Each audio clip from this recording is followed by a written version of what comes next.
காட்டிநாயனஹள்ளி கிராமத்தில் அன்னை சோனியா காந்தியின் பிறந்தநாள் விழா கொண்டாடப்பட்டது. காட்டிநாயனஹள்ளியில் வட்டார காங்கிரஸ் கட்சி சார்பில் அன்னை சோனியா காந்தியின் 78வது பிறந்தநாள் விழா கொண்டாடப்பட்டது. மாவட்ட காங்கிரஸ் பொதுச் செயலாளர் பாண்டுரங்கன் தலைமையில் நடைபெற்ற இந்த நிகழ்ச்சியில் காங்கிரஸ் கிழக்கு மாவட்ட துணைத் தலைவர் PC சேகர், முன்னாள் மாவட்ட தலைவர் ராஜகுமாரவேல், அகில இந்திய காங்கிரஸ் கமிட்டியின் முன்னாள் உறுப்பினர் துரைசாமி, காங்கிரஸ் கட்சியின் SC/ST பிரிவு முன்னாள் மாநில அமைப்பாளர் ஆறுமுக சுப்பிரமணி, கலைப்பிரிவு மாவட்ட தலைவர் கோவிந்தசாமி, வர்த்தக காங்கிரஸ் மாவட்ட தலைவர் முபாரக் ஆகியோர் கலந்து கொண்டு அன்னை சோனியா காந்தியின் திருவுருவ சிலைக்கு மாலை அணிவித்து மரியாதை செலுத்தினர்.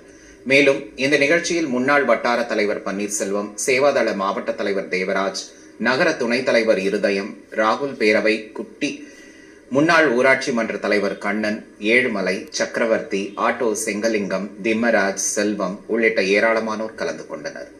இதையடுத்து தேசிய ஊரக வேலை உறுதி திட்டத்தின் கீழ் பணிபுரிந்து வரும் பெண்களுக்கு இனிப்புகள் வழங்கினர். அப்போது பேசிய பெண்கள், ஏழை எளிய மக்கள் பயன்பெற 100 நாள் வேலை திட்டத்தை கொண்டு வந்து ஏழைகளின் வாழ்க்கையில் ஒளிவிளக்கு ஏற்றிய அன்னை சோனியா காந்தி நீண்ட ஆயுளுடன் வாழ வேண்டும் என தெரிவித்தனர். சோனியா காந்தி அம்மா இந்த 15 வருஷம் நாங்க வேலை செய்யறோங்க.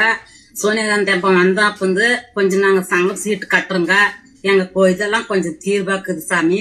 அந்த அம்மா 100 வருஷம் நல்லா இருக்கணும். நாங்க வயசானவங்க ஏதோ அது தொட்டு நாங்க 10 ரூபாய் அந்த வேலை செஞ்சு நாங்க பொழிக்கிறோம். ஏதோ ஒரு சங்கம் கட்டிக்கிறோம், ஒரு கடன் கட்டிக்கிறோம். ஏதோ ஒரு உடம்பு சரியில்லாத போனா ஒரு ஊசி போடுறதுக்கு அந்த காசு தான் எங்களுக்கு உதவி ஆகுது. பிள்ளை குட்டி காப்பாத்துக்கிட்டு அந்த காசு தான் எங்களுக்கு உதவி ஆகுது சாமி. இந்த 15 வருஷமா நாங்க கஷ்டப்பட்டு அந்த ஏரி வேலை செஞ்சு ஏதோ நாங்க பொழிக்கிறோம். அந்த வேலை இல்லாத போனா எங்களுக்கு எந்த வேலையுமே இல்லை. சொல்லி அந்த அம்மா அது உதவி செய்யறா.